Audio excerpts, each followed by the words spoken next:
What's up, tribe? Thank you for being here and welcome to my channel. Today's post is titled Attachments, and I'd recommend you watch a post titled Qualities, or you can give it a read on yosoy.red, which I leave a link to in the description box. That being said, let's get started. This is a dialogue between Matias and his higher self, so I'd be referring to Matias as me and his higher self as I am. Me. In my heart is the center that pulses everything I give and what I receive, like a constant exchange of energy. You said that what I am capable of giving is my tool, with which I am useful, and I put myself at the service of others. When on the contrary, what I need to receive is the tool that I lack to complete my service, aspects in which I feel useless but others have it. If I open myself to recognize what I lack, I also open myself to the possibility of receiving what I need. This is something that, as we said yesterday, costs us humans a lot. I am, well, you have the belief that recognizing yourself useless for I am, well, you have the belief that recognizing yourself useless for some things makes them have less power. As we said, since the Industrial Revolution, the idea was planted that humans are tools for factories, and the schools, founded in that same historical period, were designed to create better and more prepared tools for those factories, no people. This generated the idea that a tool or a person is useful or useless, and if it is useless, it is discarded in the manufacturing chain. Therefore, two very old concepts arose that became part of civilization: competition and empowerment. The competition led us to look for who had more capabilities, which, recognizing weaknesses or incompetencies, was seen as a defeat or failure. Thus arises the concept of empowerment, which reminds us that I can do anything. Both are not bad concepts, but they are when you only see one aspect of it. It is like having a huge fruit forest, but you can only see the apples. So you decide to cut down all the trees that are not apple trees to be able to see them better and get more profit by planting only apples. Sooner or later, you will starve because you cannot live on apples alone. This shows why both capitalism and communism do not work, because they both monopolize products or people. The heart is flexible and adapts, integrates, and is limitless. But it only finds its unlimited capacity when it recognizes that the power it seeks does not lie in the individual, but in the individual's ability to recognize that power is shared by all. It is not competition that makes me more powerful, nor equality makes me more fair, but expansion that makes me more balanced.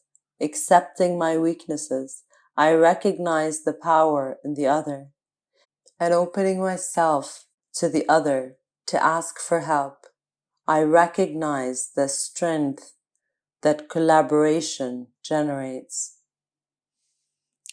Me. This is why it is only when I accept my weaknesses and strengths, when I can truly live in harmony with the world around me, not when I consider myself almighty. I am. You are already all powerful, but your personality is not. It is only a small aspect, tool, and quality of all your eternal capacity, which goes beyond time and space. Your power transcends your person and encompasses humanity at all times. Me, how do I understand this?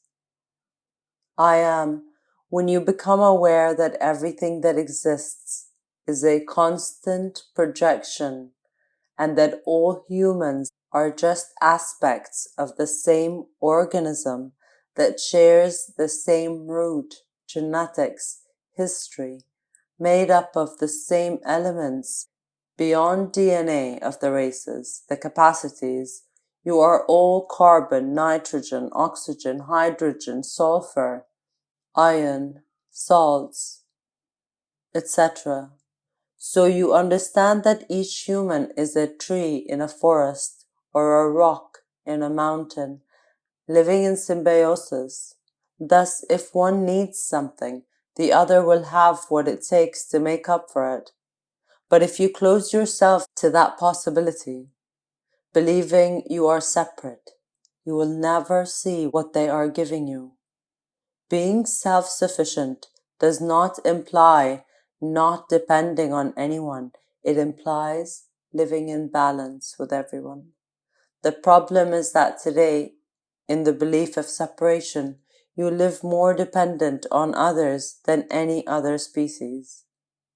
Me, by recognizing our own abilities, trying to imitate that of others who have been successful, without not sincerely opening ourselves to our shortcomings, we end up depending even more on the environment. We are in a way attached to each other more than united. I am unity is achieved with the strength of the individual to recognize that their power is useful to others and that the power of others is useful to our disabilities. Otherwise, we spend so much energy doing it alone, believing that we are separate, that when we fall into frustration, we end up totally depending on objects, situations, or people. It is precisely the opposite result of what is sought. As there is no harmony, there is stagnation. As if the strings and chords, by not recognizing their vibration and how it complements the one next to them, tried to imitate another that resonated very well, becoming entangled, ceasing to sound, but also preventing the others from sounding, creating knots that stop harmony, stagnating resonance, and creating dependent ties.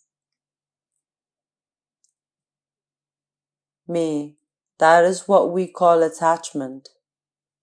Attachment then arises from having failed in the search of personal power and relegating all my forces to an external agent. I can, I can, is based on the polarity of I know that I will be able because I am learning, and I know that I cannot, but I fear that they will believe me useless. And in the second option, when I fail, I fall into dependency. I am. We are all born with the potentialities of the cosmos within, and we can all awaken qualities, abilities, gifts. But some will have more ease than others. That is, others will have more difficulties. But we can all do it. You have the innate ability to achieve the impossible, and this process is called learning, try, and failure. Fundamental to improve. The great mistake in the learning process is that of that student who considers that asking for help is weakness, a failure, when in reality it is key to learning. If you ask for help during the process, you'll never fail. And perhaps instead of depending on the one who knows in the long run, you will find the joy of recognizing that you can do it because you were not afraid or ashamed to admit that you did not know how. Me. Now I have it clearer. It is only that in what I am useless there is no fix, but precisely recognizing what I am useless in time helps me to improve and become useful through receiving help. I am fundamental key to the development of the being. Me. And how do I deal with attachments? I am all humans and many other beings are attached to things, situations, or people. The ties that are generated and those strings of resonance between all make us depend on those things and individuals that have what one does not have. Attachment is the malfunction of giving and receiving. Having been close to receiving and feeling lacking in energy to deliver, I have no choice but to forcibly take that energy from an external source, such as a virus, insect, or parasite that absorbs energy from the host to maintain internal functioning. This triggers addictions, whether to drugs, food, vices, desires, or circumstances, actions, emotions, and people. Me. So all that to which I feel attached are the things from which I get angry, even though it wears out very quickly due to my inability to generate a correct circuit of giving and receiving, of expressing and learning. That is why I repeat over and over the same. I am. Attachment just means sticking to something, like a tick on a dog. Holding on to what gives us what we need to live without giving anything in return. This lowers our vibration, makes the individual dependent, stops him, makes him sick. Me, what about detachment? Something that is talked about so much in the world of consciousness. I am, as its name suggests, it's the ability to let go, to free oneself from said dependence. But you have to know how to detach. It is a concept that is usually spoken very lightly and is forced. That is, when you say let go, detach, the person usually pressures herself internally as if entering a detoxification process. For those addicted to objects, we speak of abstinence. For food dependence, it is called fasting or diet. And for emotional dependence, situations or people are called quarantine. That is 40 days without being related to said agents. Me. And does it work? I am. No, of course not. Me. Because? I am. You have to be honest. Who started a diet to stop flour and has it paid off? Under this same example, we must recognize the reversal principle.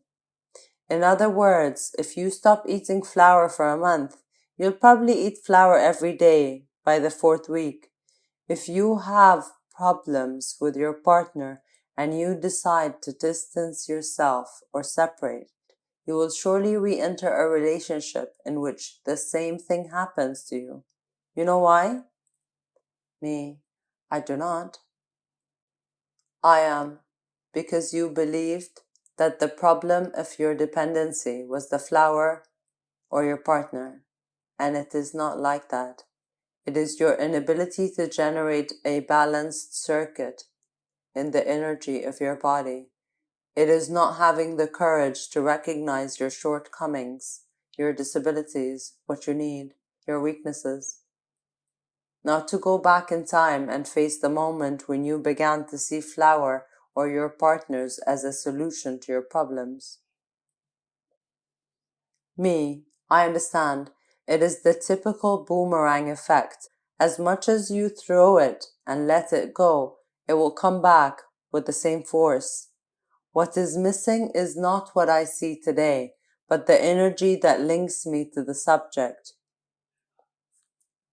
I must see my shortcomings and uselessness to know why I'm dependent. I am, for this reason. After the passage of the heart, when you reach the plexus, you will recognize that all that you accumulate in your belly are attachments, the things that you are afraid to let go, that you do not know how to let go. What gaps are you trying to cover by filling them with external things? Acknowledge your attachments, and you will know where the origins of your needs lie. Me. I must make the list then of my attachments and attachments. I am. You must write down both to make aware where the knots are in your giving and receiving, in the natural circuit of your own energy machinery. But don't let go of the little ones you're attached to. When you manage to identify them, changing your awareness and attitude towards them, they will simply dissolve. And one day they will disappear. Letting go is trauma, as it breaks and it breaks ties. Think about this. If the guitar strings are the ones that, having lost one of them, the ability to sound by itself in tune with the others, decide to seek their power in another of the strings, entangling and stopping the vibration of all of them, what will be the solution to entangle it and play the guitar again? Would you cut the strings with scissors? Me? No, of course not, because I couldn't play the guitar anymore and nothing would sound. He would have to adjust it and fine-tune it. I am. So don't let go or cut ties that you're attached to. For eternally and inevitably, everything is connected in the universe. To get into harmony, first recognize which string was tied. Go to the origin of the string and tighten it. Naturally, it will loosen from the other, and they will begin to sound harmonically. Me, I can see it very clearly, yes. All my life I have believed that I should cut or let go of those sick ties that I had to situations, the things, the people. But the truth is that I did not have to erase it from my life, but to find balance, because they are part of me. And the only problem is that I couldn't see that the reason why I got attached is because I was the one who got out of balance, unable to manage my own give and take. I am. There you understand what detachment is. Then you'll be able to identify that the things from which you manage to detach yourself are those which you brought awareness, understanding, clarity, are those to which you brought awareness, understanding, clarity, and that instead of cutting, you healed. Those are the situations where you can befriend your exes, or eat pizza without guilt at meals with friends. Me, attachment and detachment. I am. So take your notebook and write the title, Ties, and down 2 columns where you put subtitles, Attachments and Detachments. Write in the first one, with total sincerity, those things, situations, or people to which you feel you are attached at this moment. And in another column, those things that you recognize have managed to detach yourself. That is, the things or people in which you have found balance and on which you previously depended, without judgment or preconception, simply what is, and you have in you. You must recognize there will be time to balance and work on it. Me, yes, I understand. So I am about to acknowledge my attachments. I am detaching yourself in the beautiful and harmonic melody of the song that resonates in the beat of your heart.